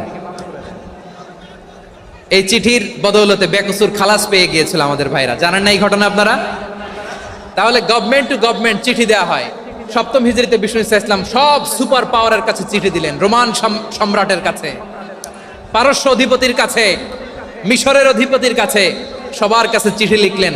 চিঠির ভাষা ছিল এরকম, মিন মুহাম্মাদিন রাসূলিল্লাহ ইলা মুকাউকিস আযীমিল কিবত, মুহাম্মদ রাসূলুল্লাহর পক্ষ থেকে মিশরের বাদশার কাছে, আসলিম তাসলাম, ইসলাম মানো শান্তিতে থাকবা, সালামুন আলা মান ইত্তাবা আল হুদা, শান্তি তার জন্য যে হেদায়েতের অনুসরণ করে। সুবহানাল্লাহ পড়েন। তো এই চিঠি অনেকে ভালোভাবে রিসিভ করেছে, অনেকে এই চিঠি পাওয়ার পরে নবীর কাছে আবার ইন রিটার্ন উপহার পাঠিয়েছে। কি পাঠিয়েছে? উপহার। মিশরের বাদশা মুকাউকিস তিনি বিশ্বনবীকে বিশাল এক উপহারের ডালি পাঠিয়েছেন। মিশরের বাদশা মুকাউকিস ছিলেন ধর্মে খ্রিস্টান। লালমনিরহাটের ভাইয়েরা আওয়াজ করে বলেন, মিশরের বাদশা ধর্মে কি ছিল? খ্রিস্টান। কি উপহার দিয়েছিল আমার নবীকে? শুনতে মনে চায়? আওয়াজ নাই লালমনিরহাটের গলায়, শুনতে মনে চায়? 1000 স্বর্ণ মুদ্রা, 1000 স্বর্ণ মুদ্রা। 2টা খ্রিস্টান দাসী, একজনের নাম মারিয়া বিনতে শামউন আল কিবতিয়া, আরেকজনের নাম সিরিন বিনতে শামউন আল কিবতিয়া। একজন খ্রিস্টান দাস 20 থান কাপড় জামা বানানোর জন্য, আমরা নবী যেন সেলাই করে জামা বানাতে পারে এজন্য 20 থান কাপড়, 20 থান ফাইন গার্মেন্ট, সুবহানাল্লাহ পড়বেন না? এরপরে একটা গাধা যেটার নাম ছিল উফাইর, আর একটা খচ্চর, এটার নাম ছিল দুলদুল। খচ্চর চিনেন? গাধা আর ঘোড়ার ক্রসিং এ যে প্রাণীটা দুনিয়াতে আসে ওটার খচ্চর বলে। তো এই যে সুপার পাওয়ার খ্রিস্টান বাদশার কাছে নবী চিঠি লিখলেন, ওই খ্রিস্টান বাদশা আমার নবীকে উপহার দিল, বিশ্বনবী এই উপহারগুলো সানন্দে গ্রহণ করেছে। সুবহানাল্লাহ পড়বেন না? তাহলে অমুসলিম কেউ যদি আপনাকে উপহার দেয়, হালাল উপহার হলে আপনি গ্রহণ করতে পারবেন। অনুরূপভাবে পারস্যের বাদশা, রোম সম্রাট বিশ্বনবীকে উপহার পাঠিয়েছেন, আমার নবী সবগুলো উপহার গিফট গ্রহণ করেছেন। সুবহানাল্লাহ বলেন। তাহলে প্রিয় লালমনিরহাট আওয়াজ করে বলুন, ইসলাম কি ন্যারো মাইন্ডেড রিলিজিয়ন না ব্রড মাইন্ডেড? আম্মাজান আয়েশার কাছে মাসালা জানতে চায় মেয়েরা, হে আম্মাজান, অগ্নি উপাসকেরা তাদের ঈদের দিন নওরোজের সময় আমাদেরকে পাখি দেয়, নেওয়া যাবে? উনি বললেন, ওরা জবাই করে দিলে নেওয়া যাবে না, কিন্তু ওরা যদি ফলমূল এরকম খাবার দেয় এগুলো নেওয়া যাবে। তার মানে অমুসলিমদের দেয়া উপহার এটা গ্রহণ করা যায়। সুবহানাল্লাহ বলেন। শুধু তাই নয়, বিষ্ণু ঈসা ইসলাম অমুসলিমদের সাথে আর্থিক লেনদেনও করেছেন, ফিনান্সিয়াল ডিলিং করেছেন। অমুসলিমদের সাথে প্রয়োজনে আপনি ফিনান্সিয়াল ডিলিং করতে পারবেন। আমরা প্রায় দেখি বাজারের মিষ্টির দোকানগুলো আমার হিন্দু ভাইদের। লালমনিরহাটে মিষ্টির দোকান, দইয়ের দোকান কারা চালায়? হিন্দুরা চালায় না? তারপরে যে বারবার শপ, চুল কাটে যে নাপিত, অধিকাংশ নাপিতের দোকানে কারা? আমার হিন্দু ভাইরা। তা আপনি চুল কাটতে পারবেন কিনা? পারবেন কিনা বলেন? পারবেন। তার দোকান থেকে দই মিষ্টি কিনতে পারবেন কিনা? হ্যাঁ, আমার মুসলিম ভাইয়ের দোকান থাকলে ওইটারে আমি বেশি প্রায়োরিটি দিব, ঠিক কিনা? কিন্তু যদি তাদের সার্ভিস নিতে চান, প্রোডাক্ট নিতে চান, পারবেন। তার দলিল সহিহ বুখারী, আম্মা জান আয়েশা রাদিয়াল্লাহু তাআলা আনহা বলেন, ইশতারা রাসূলুল্লাহ সাল্লাল্লাহু আলাইহি ওয়াসাল্লাম মিন ইয়াহুদিয়িন তুআমান ওয়া রাহানাহু দিরআহু মিন হাদিদ। রাসূল সাল্লাল্লাহু আলাইহি ওয়াসাল্লাম এক ইহুদির কাছ থেকে, কার কাছ থেকে?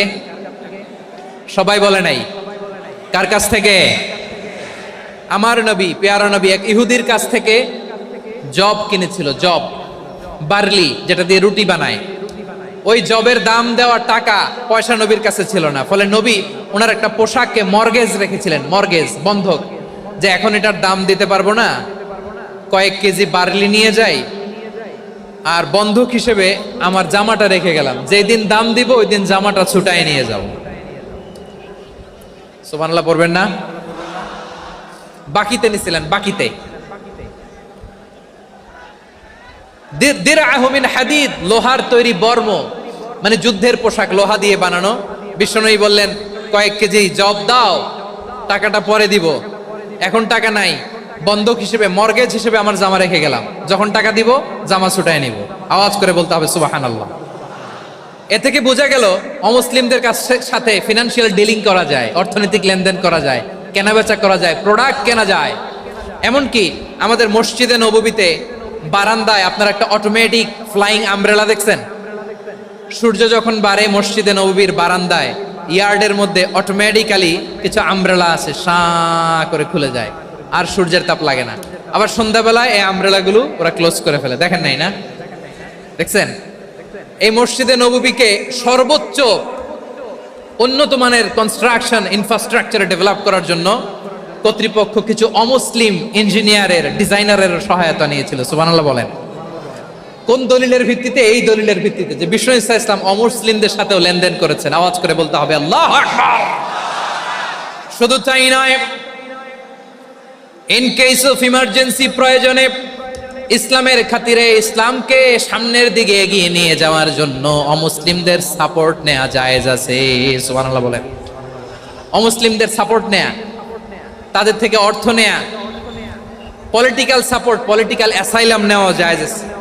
আমাদের অনেক বিশ্ববরেণ্য দায়ীরা আমেরিকায় অস্থায়ীভাবে অ্যাসাইলাম নিয়ে থাকে, নিজের দেশে গেলে ফাঁসিতে ঝুলাই দিবে। যুগ যুগ ধরে দায়ীদের উপরে এরকম অত্যাচার আর নির্যাতন আছে না নাই? মিশরের অনেক দায়ীরা পাশ্চাত্যে যেয়ে থাকে, এই যে তারা পলিটিক্যাল অ্যাসাইলাম নিয়ে থাকে, রাজনৈতিক আশ্রয়, এটা জায়েজ আছে না? এটা যে জায়েজ আছে তার প্রমাণ স্বয়ং বিশ্বনবী সাল্লাল্লাহু আলাইহি ওয়াসাল্লাম পলিটিক্যাল সাপোর্ট নিয়েছিলেন অমুসলিমদের কাছ থেকে। সুবহানাল্লাহ বলেন। খুব মজাদার একটা ঘটনা শুনবেন, আপনাদের আগ্রহ দেখতে পেলেন, হৃদয়টা ভেঙে খান খান।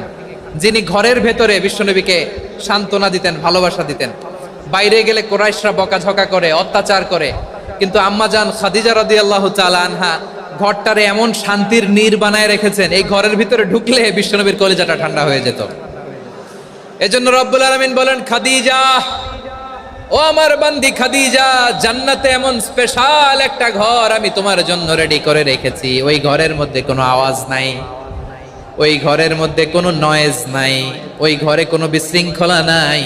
কারণ মক্কার জমিনে আমার নবী কুরাইশদের বিশৃঙ্খলা, নয়েজ আর ঝামেলাগুলোকে উপেক্ষা করে যখন তোমার ঘরের ভিতরে ঢুকতো, ঘরটারে তুমি শান্তির নীড়, ঠান্ডা, নীরব, নিস্তব্ধ, নিঝুম আর শান্তির নীড় বানিয়ে রেখেছো। এজন্য জান্নাতে স্পেশাল একটা শান্তির নীড় আমি তোমারে উপহার দেব। ওই প্রিয়তমা স্ত্রী খাদিজা ইন্তেকাল করলেন, বিশ্বনবীর হৃদয় ভেঙে খান খান। আবার ওনার চাচা আবু তালেব ইন্তেকাল করলেন, যিনি পলিটিক্যাল শেল্টার দিতেন নবীকে। কে দিতেন? আবু তালেবের ভয়ে, বিশ্বনবীর এই চাচার ভয়ে কোনো মুশরিক নবীর গায়ে হাত দেওয়ার সাহস পায় নাই। এখন স্ত্রীও নাই, চাচাও নাই, নবীকে আশ্রয় দেওয়ার কেউ নাই, নবীর চারদিকে অন্ধকার। নবী এখন কই যাবেন? আমার পেয়ারা নবী নতুন স্টেশন খুঁজতেছেন, নতুন দাওয়াতি প্ল্যাটফর্ম খুঁজতেছেন। তিনি যায়েদ বিন হারেসা রাদিয়াল্লাহু তাআলা আনহুকে নিয়ে মক্কার পাশের একটা নেইবরিং সিটি তায়েফে চলে গেলেন। কোথায় চলে গেলেন? লালমনিরহাটের ভাইয়ের আওয়াজ করে বলেন, কোথায় গেলেন? তায়েফে চলে গেলেন দিনের দাওয়াত দেওয়ার জন্য। কি দেওয়ার জন্য? নাকি জমি কিনতে গেছিলেন? জমি কিনতে, দুনিয়ার যশ খ্যাতির জন্য, নিজের কোনো লাভের জন্য? তায়েফবাসীদেরকে জাহান্নামের আগুন থেকে বাঁচানোর জন্য। আওয়াজ করে বলতে হবে ঠিক কি না? বিশ্বনবী বিশাল মরুপথ, পাহাড়ি পথ পাড়ি দিয়ে তায়েফের মরুজমিনে গেলেন কোরআনের দাওয়াত নিয়ে, ইমানের দাওয়াত নিয়ে।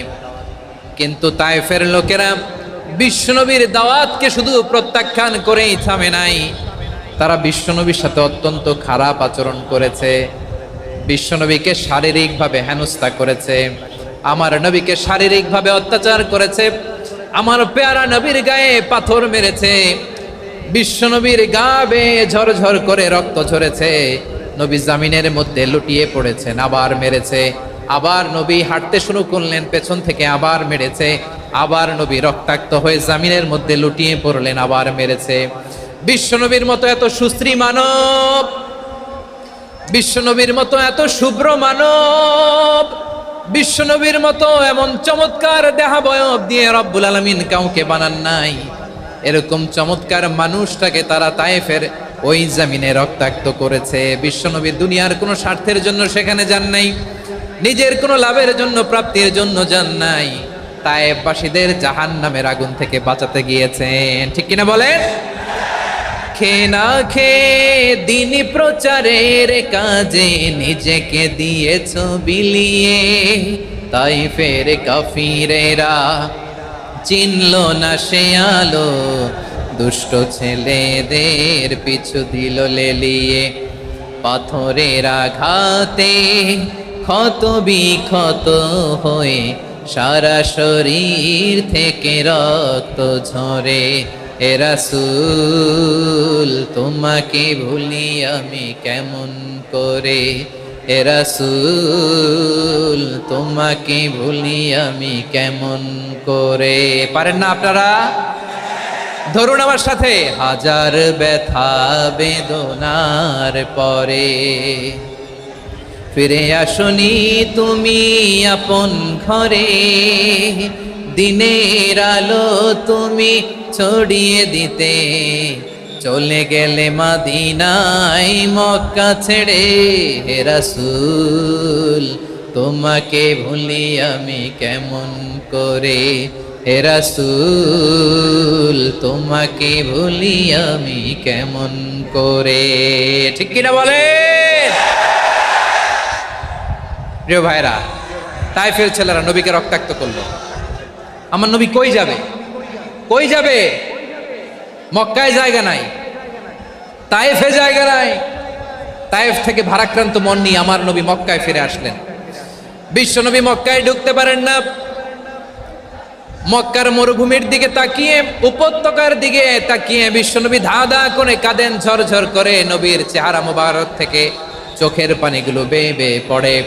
আমার জন্মস্থান, আমার শৈশব, কৈশোর, যৌবন কেটেছে এই মক্কায়, আমার এলাকায় আমি ঢুকতে পারি না। বিশ্বনবী মক্কার অনতি দূরে দাঁড়িয়ে জায়েদকে পাঠালেন, জায়েদ যাও দেখো কেউ আমাকে সাপোর্ট করার মতো আছে কিনা, যাও অমুকের কাছে যাও। জায়েদ গেলেন, তারাও প্রত্যাখ্যান করে ফিরিয়ে দেয়। বিশ্বনবী বললেন যাও অমুক লোকের কাছে যাও, তিনিও প্রত্যাখ্যান করে ফিরিয়ে দিলেন। কেউ বিশ্বনবীকে আশ্রয় দিতে রাজি হয় না। নিজ জন্মভূমিতে বিতাড়িত বিশ্বনবী, সর্বশেষ বিশ্বনবী বললেন যাও মুতঈম ইবনে আদির ঘরে যাও। মুতঈম ইবনে আদি মুশরিক, তার কাছে যাও। গেলেন, মুতঈম ইবনে আদি রাজি হয়ে গেল। সুবহানাল্লাহ বলেন।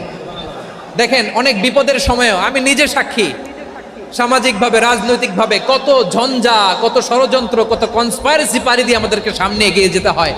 এই শত্রুদের ভেতরেও একজনকে দাঁড় করিয়ে দেয় যে আল্লাহর কোরআনের জন্য রেডি হয়ে যায়। পড়েন সুবহানাল্লাহ। মুতঈম ইবনে আদি, আল্লাহ তার মনকে নরম করে দিলেন। মুতঈম বলে, মুহাম্মদ আমি তোমাকে আশ্রয় দিব। তার দুই ছেলেকে পাঠালেন, যাও খোলা তলোয়ার নিয়ে, স্কট দিয়ে, গার্ড অফ অনার দিয়ে মুহাম্মদকে মক্কায় ঢুকাও, আর বলো আমি আমান দেব। আমান কি দিব? আমান মানে সিকিউরিটি, নিরাপত্তা। সিকিউরিটি ছাড়া, আমান দেওয়া ছাড়া কেউ থাকতে পারতো না মক্কায়। দুই ছেলে বিষ্ণু ইসা ইসলামকে নিয়ে আসলো। নবী কাবার চারদিকে তাওয়াফ করলেন, নামাজ পড়লেন। আবু জাহেল, উতবা, শাইবা, ওয়ালিদ ইবনে মুগিরা সবাই দেখে কেউ কিছু করতে পারে না। কারণ মুতঈম ইবনে আদি ঘোষণা দিয়েছেন, আমি মুহাম্মদকে আমান দিয়েছি, মুহাম্মদের গায়ে যেন কেউ স্পর্শ না করে। আওয়াজ করে পড়েন সুবহানাল্লাহ। নবীর এই বিপদকালে মুহূর্তে মুতঈমের হৃদয়টারে নরম করে দিল কে? আচ্ছা, লালমনিরহাটের ভাইয়েরা বলেন, এই মুতঈম কি মুসলিম ছিল না মুশরিক? সবাই বলতে হবে, মুসলিম না মুশরিক? তাহলে মুশরিকের কাছ থেকে নবী পলিটিক্যাল অ্যাসাইলাম, আধুনিক রাষ্ট্রবিজ্ঞানের ভাষায় পলিটিক্যাল অ্যাসাইলাম, যেটাকে বলে রাজনৈতিক আশ্রয়, উনার আমান বা নিরাপত্তার এই ঘোষণায় তিনি মক্কায় ঢুকলেন। যতদিন নিরাপত্তা ছিল ছিলেন। মুতঈম যখন মারা গেল, বিষ্ণু ইসলাম হিজরত করে মদিনায় চলে গেলেন। সুবহানাল্লাহ। কিন্তু মুতঈম যে বিশ্বনবীর উপকার করছে এটা বিশ্বনবী ভুলে নাই। আমাদের অনেকে আছে উপকার করার পরে আর খেয়াল থাকে না, খাওয়ার পরে গলা দিয়ে নামলে আর খেয়াল থাকে না। এরকম আছে না নাই? আমার নবী ভুলে নাই। বদরের প্রান্তরে 70 জন কাফেরকে যখন বন্দী করে বিশ্বনবীর সামনে হাঁটু গেড়ে দাঁড় করানো হলো, বসানো হলো, 70 জন কাফের। কয়জন? বিশ্বনবী তাদের দিকে তাকিয়ে বললেন, সহিহ বুখারীর বর্ণনা, লাউ কানাল মুতঈম ইবনে আদি হাইয়ান সুম্মা কাল্লামানি হাউলাই নাতনা লা তারাকতুহুম লাহু।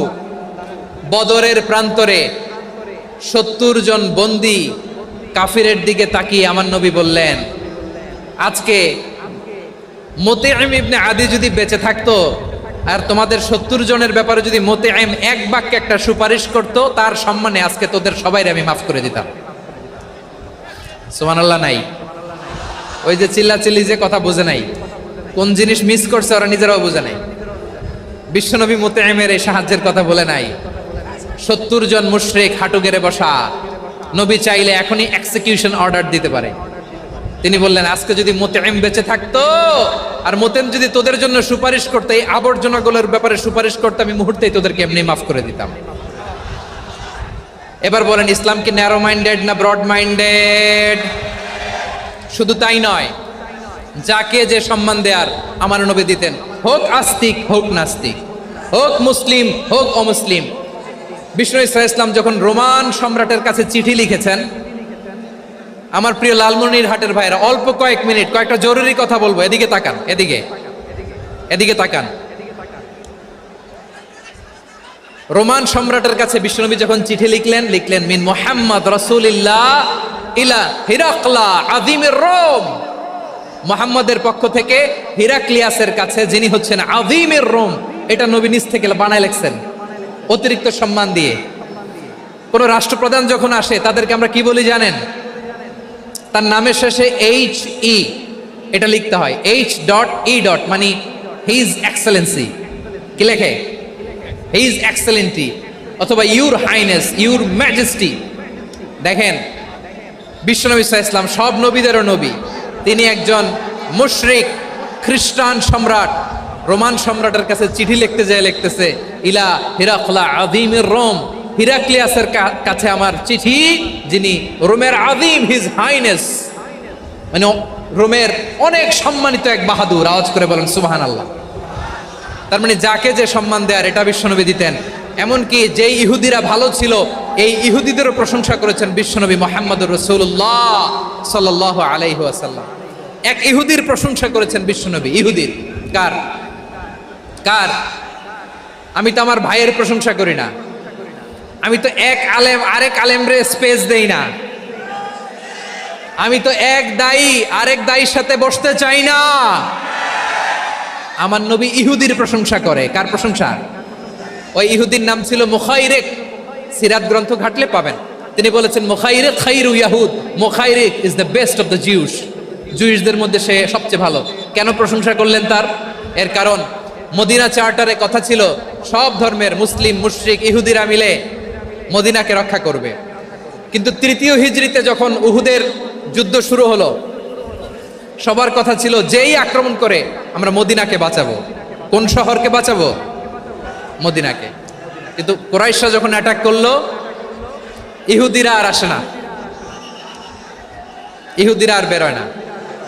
বিষ্ণু বললেন, ওহে ইহুদিরা, তোমরা না চুক্তি করলে আমার সাথে যে মদিনা বাঁচাতে সবাই ঝাঁপিয়ে পড়বো, আসো। একটা ইহুদিও বেরোয় না, কেউ আসে না সেদিন, একজন ছাড়া। তার নাম মুখাইরেক। তার নাম কি?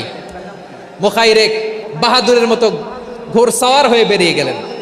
এবং বললেন, গোটা ইহুদি সাম্রাজ্যের একজনও যদি না আসে, আমি মুখাইরেককে কেউ ঘরে আটকে রাখতে পারবে না।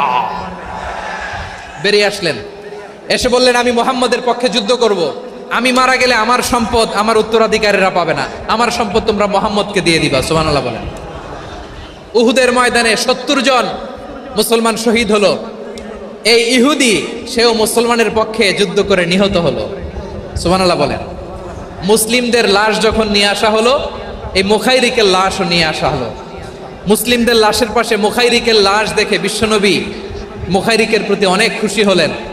আর বিশ্বনবী খুশি হয়ে বললেন, মুখাইরিক খৈরু ইয়াহুদ, মুখাইরিক যদিও তুমি ইহুদি, তারপরেও তুমি সব ইহুদিদের মধ্যে সেরা ইহুদি। পড়েন সুবহানাল্লাহ। আমার নবী ইহুদিকেও সম্মান দিতে কার্পণ্য করে নাই। আওয়াজ করে বলেন আল্লাহু আকবার।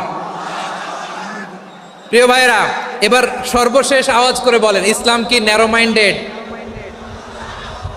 নাকি ব্রড মাইন্ডেড? সবাই বলেন, ন্যারো মাইন্ডেড না ব্রড মাইন্ডেড?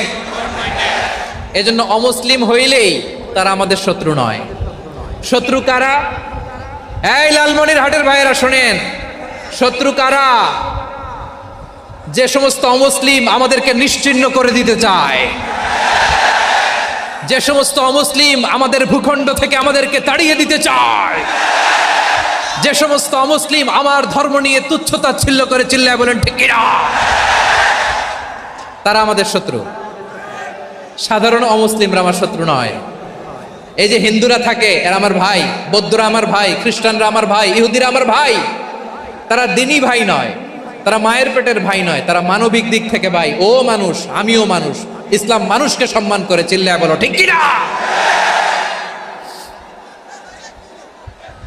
যারা আমাদের অস্তিত্বকে নিশ্চিহ্ন করতে চায়, যারা আমাদের ভূখণ্ডকে দখল করতে চায়, যারা আমাদেরকে নিয়ে মকারি করে, ফান করে, টিটকারি করে, আমার ধর্ম নিয়ে খেলা করে, তাচ্ছিল্য করে, ওদের বিরুদ্ধে আমাদের জিহাদ। সাধারণ মুসলিম আমাদের শত্রু নয়। আপনি জানেন, নিউ ইয়র্কে, আমি তো নিউ ইয়র্কে ছিলাম অনেকদিন, ওখানে ফিলিস্তিনিদের পক্ষে যখন আমরা মিছিল করেছি, অনেক ইহুদি আমাদের সাথে মিছিলে দাঁড়িয়েছে।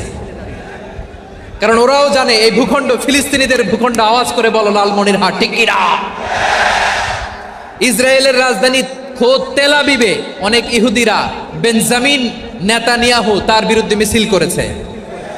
তো তারা কি আমাদের শত্রু? না। অনেক খ্রিস্টান আমাদের সাথে, আমাদের স্বার্থ রক্ষায় আমাদের পাশে দাঁড়িয়েছে। খেয়াল রাখবেন, হিন্দু আর হিন্দুত্ববাদ এক নয়, ইহুদি ধর্ম আর জায়নিজম এক নয়। জায়নিজমের বিরুদ্ধে আমাদের সংগ্রাম, আমাদের জেহাদ, চিল্লায় বলেন ঠিক কিনা। এই যে ফিলিস্তিনের ভাইয়েরা, তারা তাদের স্বাধীনতা সংগ্রামের জন্য লড়াই করছে, করে যাচ্ছে, আমরা এটাকে সমর্থন জানাই, চিল্লায় বলো ঠিক কিনা। কাশ্মীরের ভাইয়েরা স্বাধীনতার জন্য সংগ্রাম করছে, আমরা সেই সংগ্রামকে সমর্থন জানাই, আওয়াজ করে বলো ঠিক কিনা। যারাই আমাদের ইসলামকে নিশ্চিহ্ন করতে চায়, তাদের বিরুদ্ধে আমাদের সংগ্রাম, আওয়াজ করে বলতে হবে ঠিক কিনা। ওই সমস্ত দুর্বৃত্তদের সাথে আমাদের কোনো সম্পর্ক নাই। আমরা যদি ঐক্যবদ্ধ থাকতে পারি, ওই দুর্বৃত্তরা চান্স পাবে না। আমরা ঐক্যবদ্ধ থাকতে রাজি আছি। লালমনিরহাটের ভাইয়েরা, আমরা ঐক্যবদ্ধ থাকলে ওই দুর্বৃত্তদের কালো হাত ভেঙে দিতে আমাদের সময় লাগবে না। তাদের কালো হাত ভেঙে দিতে রাজি আছো মুসলমান? কারা কারা রাজি? দু হাত তুলে দেখাও।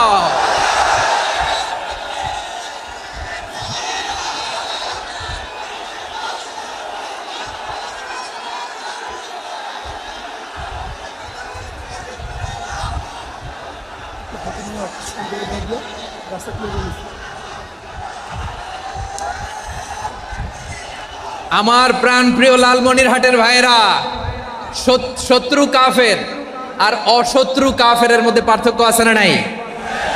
আবু তালেবও মুশরিক, আবু জাহেলও মুশরিক, কিন্তু দুই মুশরিকে পার্থক্য আছে না নাই?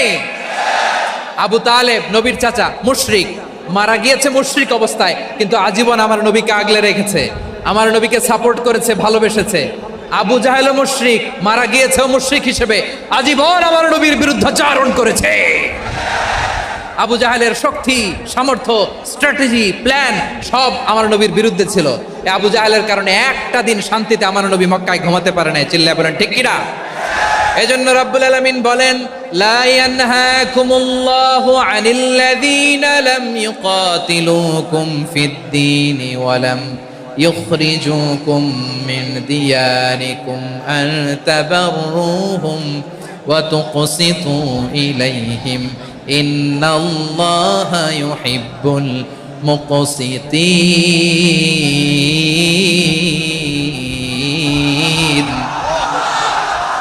আল্লাহ বলে গোলামেরা শোনো শোনো, যে সমস্ত অমুসলিম তোমাদের সাথে ধর্মযুদ্ধে লিপ্ত হয় না, তোমাদের বিরুদ্ধে যে সমস্ত অমুসলিম অস্ত্র ধরে না, যে সমস্ত মুসলিম তোমাদেরকে তোমাদের জন্মস্থান থেকে ভূখণ্ড থেকে তাড়িয়ে দেয় না, তাদের সাথে ভালো আচরণ করতে আমি আল্লাহ নিষেধ করি নাই। তাদের সাথে সদাচরণে কোনো নিষেধাজ্ঞা নাই, বরং তাদের সাথে সদাচরণ করো, এটাই আমি আল্লাহ চাই। তাহলে আমার যে অমুসলিমরা আমাদের সাথে শত্রুতা করে না, তুচ্ছতাচ্ছিল্য করে না, আমাদের ভূমি থেকে আমাদেরকে উচ্ছেদ করতে চায় না, আমাদের বিরুদ্ধে অস্ত্র ধরে না, ওই অমুসলিম ভাইদের সাথে আমাদের কোনো দ্বন্দ্ব আছে? কোনো বিরোধ আছে? বরং আছে ভালোবাসা। বরং আছে কি? এই ভালোবাসা দিয়ে আমরা বিশ্ব জয় করব। রাজি আছো মুসলমান? আমাদের পুঁজি ভালোবাসা। আমাদের পুঁজি কি? এবার আওয়াজ করে বলেন আমার এই পুরো আলোচনা থেকে, the religious coexistence, peaceful coexistence, শান্তিপূর্ণ সহাবস্থান, কমিউনাল হারমোনি, এই সাম্প্রদায়িক সম্প্রীতি, এই আলোচনা থেকে কি বুঝলেন? ইসলাম কি ন্যারো মাইন্ডেড না ব্রড মাইন্ডেড? এই ব্রড মাইন্ডেড হৃদয় নিয়ে ভালোবাসা দিয়ে আমরা বিশ্ব জয় করতে চাই। রাজি আছেন? আল্লাহ কবুল করুক। আমরা সবাই পড়ি আমিন।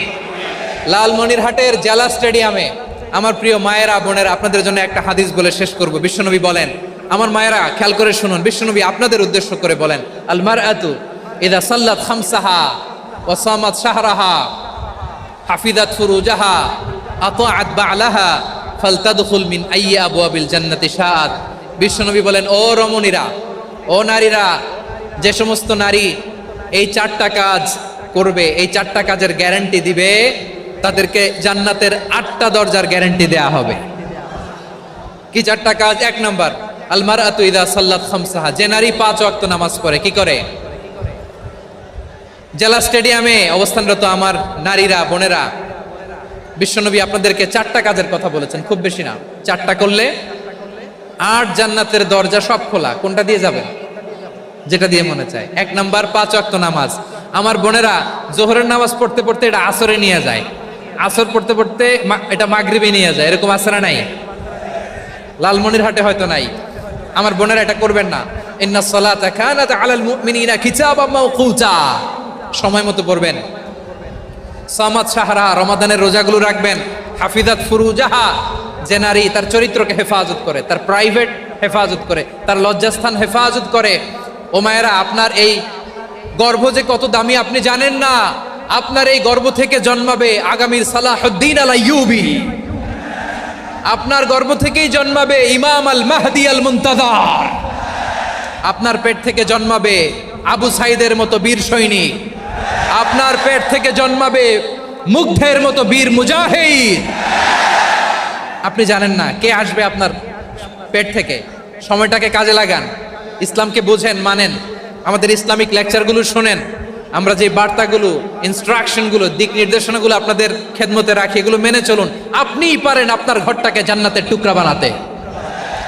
একটা family, it's a very big institution and you are the MD, the managing director of this institution. চিল্লায় বলেন ঠিক কিনা? চাইলেই পারেন ঘরটারে জান্নাতের টুকরা বানাতে। 5 ওয়াক্ত সালাত, রমাদানের রোজা, নিজের চরিত্রের হেফাজত, ও আতাআত বা'লাহা, স্বামীর আনুগত্য। এটাতে অনেকে ভুল করে থাকে। হায় রে আমার বোনেরা, স্বামীর আনুগত্যকে এটা নিজের অপমান মনে করবেন না। আপনার স্বামী আপনার সবচেয়ে বড় গার্ডিয়ান, তিনি আপনার সবচেয়ে ভালো চায়। নারী কখনো গার্ডিয়ানশিপের বাইরে থাকতে পারে না। হয় আপনি বাবার গার্ডিয়ানশিপের ভেতরে, বাপ না থাকলে ভাই আপনার গার্ডিয়ান, ভাই না থাকলে চাচা গার্ডিয়ান, বিয়ের পরে আপনার স্বামী আপনার গার্ডিয়ান। শরিয়া সম্মত স্বামীর আদেশগুলো আপনি মেনে চলবেন, কিন্তু শরিয়া বিরুদ্ধ কোনো আদেশ মানতে আপনি বাধ্য নয়। আওয়াজ করে বলুন সবাই ঠিক কিনা? এই 4টা কাজ যদি কোনো নারী করে, বিষ্ণুই বলেন জান্নাতের 8টা দরজা খোলা। তোমার যেটা দিয়ে মনে চায় সেটা দিয়ে জান্নাতে তুমি এন্ট্রি নিতে পারবা। আমরা এখানে লালমনিরহাটের সোহরাওয়ার্দী ময়দানে আজকে যেমন একত্রিত হতে পারলাম, আল্লাহর জান্নাতেও যেন একত্রিত হতে পারে। আল্লাহ তুমি তৌফিক দান করো। আল্লাহ আমার এই কলিজার টুকরা যুবক ভাইদেরকে তুমি উমরে ফারুকের মতো কবুল করো। জেলা স্টেডিয়ামে অবস্থানরত আমার মা বোনদেরকে তুমি ফাতেমার মতো, খাদিজার মতো কবুল করো। আমাদের কলিজার টুকরা সন্তানদেরকে তুমি সালাউদ্দিন আল আইয়ুবির মতো কবুল করো। এই যে ইসলামিক সোসাইটি লালমনিরহাটকে আল্লাহ তুমি কবুল করো। আল্লাহ যে কথাগুলো বললাম এগুলো প্রথমে আমাকে, আমার সব ভাইদেরকে আমল করার তৌফিক দান করো। রব্বানা যালামনা আনফুসানা ওয়া ইন লাম তাগফির লানা ওয়া তারহামনা লানাকুনান্না মিনাল খাসিরিন। রব্বানা